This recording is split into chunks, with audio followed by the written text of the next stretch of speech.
நந்தியானாலும் நாகதேவதையானாலும் அனைத்தும் அவன் கணங்களே. எல்லாம் அவன் ஆட்டமே. கபால மோட்சம் நடக்க வேண்டுமென்றால் கபாலீஸ்வரன் இறங்கி வர வேண்டும்.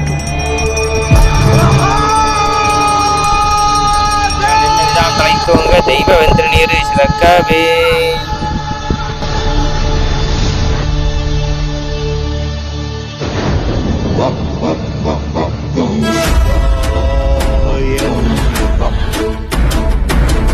ஓடி ஓடி ஓடி ஓடி உட்கலந்த ஜோதியை